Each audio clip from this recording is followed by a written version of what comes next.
Today's lecture is about intervals and linear inequalities.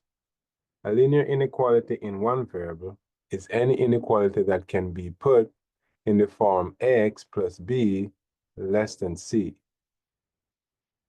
A, b, and c are constants, and a is not zero. Where the inequality symbol, the less than, can be replaced with any of the other three inequality symbols.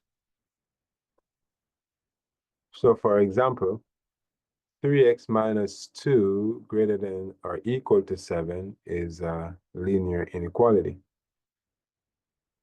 And the way you solve the linear inequalities is similar to the way you solve linear equation, meaning you can add the same number to both sides. You can subtract the same number from both sides, divide the same number if it's not zero, and multiply both sides by the same number. So then what's the difference between linear inequality and linear equation? The linear inequality has multiple solutions, infinite solutions. The linear equation has one solution. And two, when you're dividing inequality by a negative number, you also have to remember that you have to switch the sign. So for example, it is true that 2 is less than 4. However, though, if I should divide both sides by a negative number, let's say I choose to divide both sides by -2, then the result of that will say -1 is less than -2.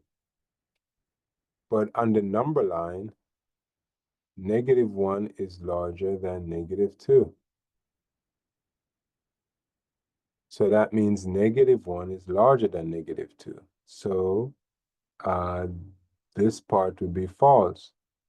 So in order for it to be true, you would have to switch the inequality, and then it's true.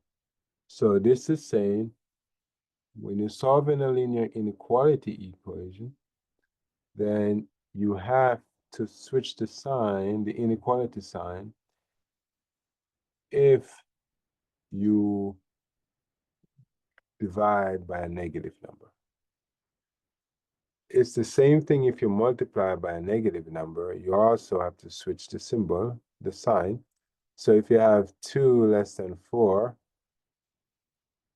and you decide that you want to multiply both sides by -2, then the result of that would be -4 less than -8. And for the same reason, this is false. -4 is greater than -8. So in order for this to be true, then you would have to switch the inequality. And now it's true. So these, you have to remember when you are solving a linear inequality. If you divide by a negative number, remember to switch the sign. Also remember that the solution is not one number, so you can't say that x is equal to 5, for example, right? You have to say x is greater than or x is less than, right? It's the solution is infinite. So let's try to solve these two we have here.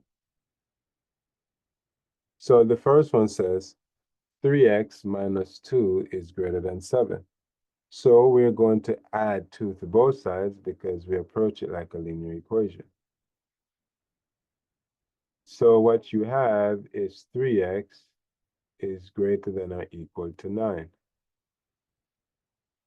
Then now you have to divide by 3, and what you have is x is greater than or equal to 3. Right? So the solution would be any number that is greater than 3. For example, 3.5 is a solution, or 10 is a solution, a million is a solution. 3.000000001 is a solution. 3 is a solution, right? So their x could be any number greater than 3.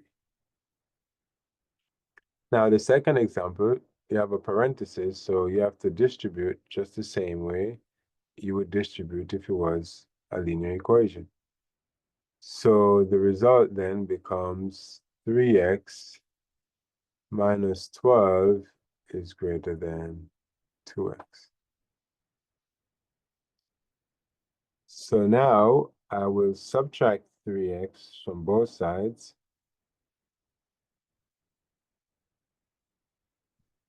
And then what you will have is negative 12 is greater than negative x. So here we need x by itself, and x is negative, so we need to make it positive. So we have to divide by negative 1. And notice, what am I doing? I am dividing by a negative number. What should I do when I divide by a negative number? I have to switch the sign. So, and also have to remember that negative divided by negative is positive, so it's 12. Switch the sign is less than x. So you can avoid the idea of switching the sign if you move the smaller x term. Like if I, instead of subtracting 3, because 3x is larger than 2x, assume x is positive. So if instead I subtract 2x from both sides, then my x will be positive, and then I wouldn't have to switch the sign. So you could avoid switching the sign if you have two x's. You just subtract the smaller from the larger one, or you just move the smaller x term. All right, so I know it's a lot to remember, so let's get some more examples. So here's another example. Let's try to solve this one. So suppose we want to solve 2y minus 3 less than or equal to 7, and also we want to graph the solution. So first, we would have to add 3 to both sides. So this would say 2y is less than or equal to 10. Then you divide by 2 to get y is less than or equal to 5. So it says graph the solution. So we need to put this on a number line. So if I get a number line here,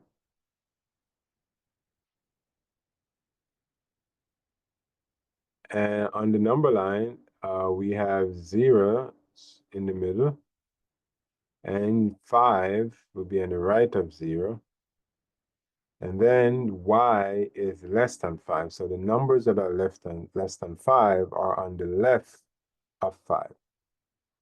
And also because 5 could be part of the solution, then at 5, you're going to have a shaded circle to indicate that 5 is part of the solution.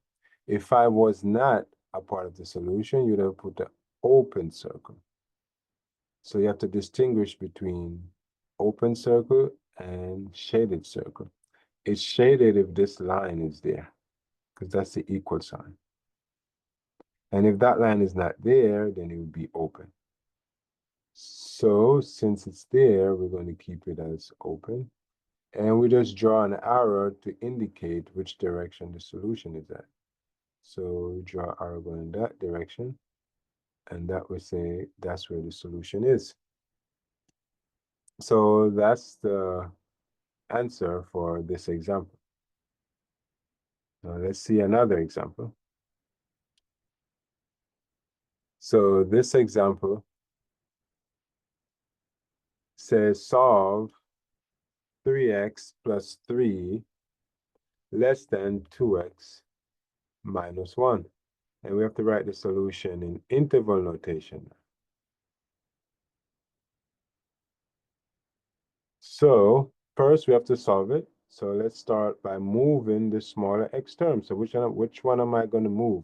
Move means doing the opposite, right? You can't move the 2x from this side to that side by adding 2x, right? So when I say move, I'm referring to doing the opposite. That's how you move something across the inequality. So the 2x is less than the 3x, so I'm going to subtract the 2x.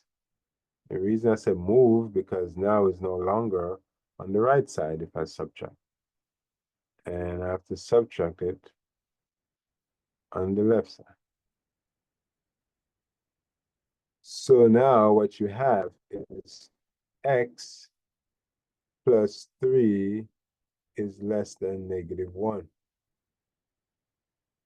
And now we're going to subtract 3 on both sides. So what you have is x is now less than -4. All right, so now what do we need to do? We need to write the interval notation, but let's graph it first and see. It's easier to write it in interval notation if you have the graph.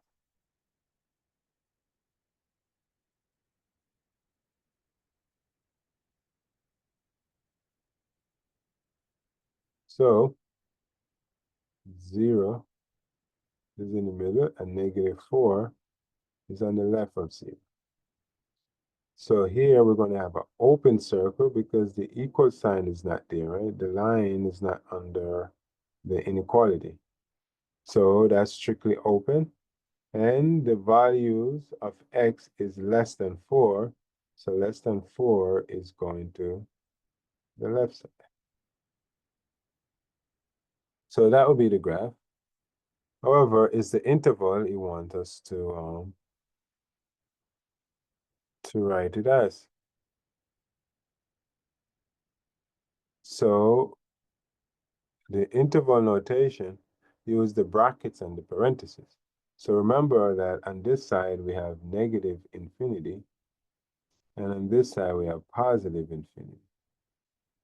So the interval have to describe between what two things or what two numbers is the solution. So the arrow indicates that it goes on forever in this direction, so it goes towards -infinity. So -infinity is the smallest it gets to, and then it comes back to -4. So now we have to decide if we're going to put parentheses. So infinity itself is not a number. So you're always going to put a parenthesis around the infinity when it comes.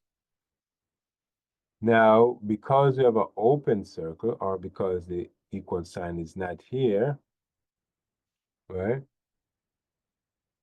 Then we have to put a parenthesis around the 4. If the equal sign was there, then we have to put a bracket. Like if I were to do the example above, it would be from -infinity to 5, but the 5 will get a bracket because it's part of the solution, and infinity will still get a parenthesis. Yeah. All right, let's try one more. So here, this example wants you to solve 3, open parenthesis, 2x minus 4, close parenthesis, minus 7x is less than or equal to -3x. So what we have to do is distribute, right? Because the parenthesis is there. So you have to distribute the 3 times the 2x and the 3 times the -4. So that gives you, let's scroll up some more. So that gives you 6x minus 12 minus 7x is less than or equal to -3x.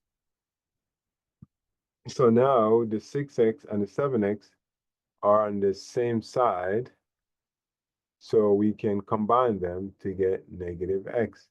So you get -x minus 12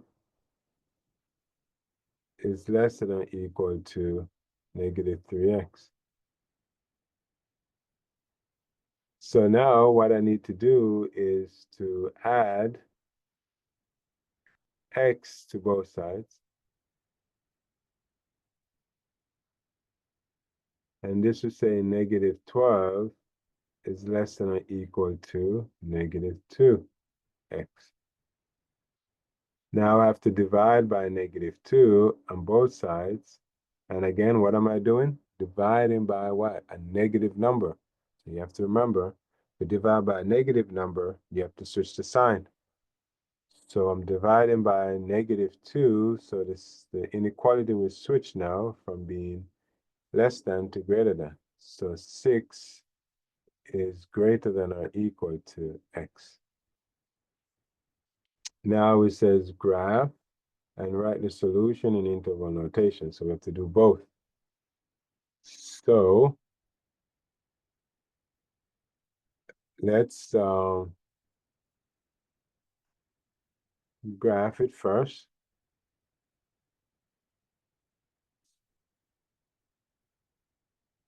All right.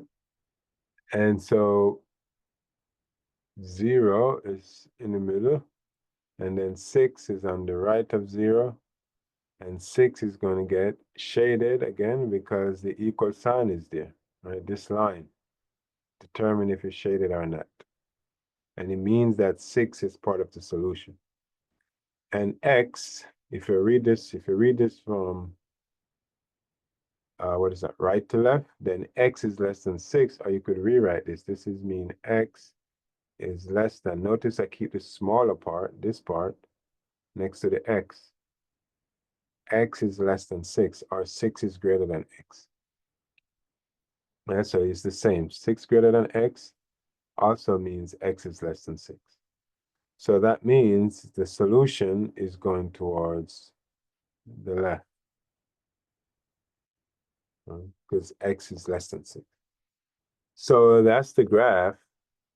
The interval notation, well, again, it's going towards negative infinity. So negative infinity. And remember, infinity doesn't get brackets, so that's just parentheses. And it goes up to 6.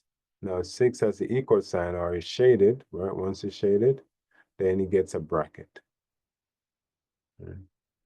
So that's how you will write it in interval notation, and that will be the graph.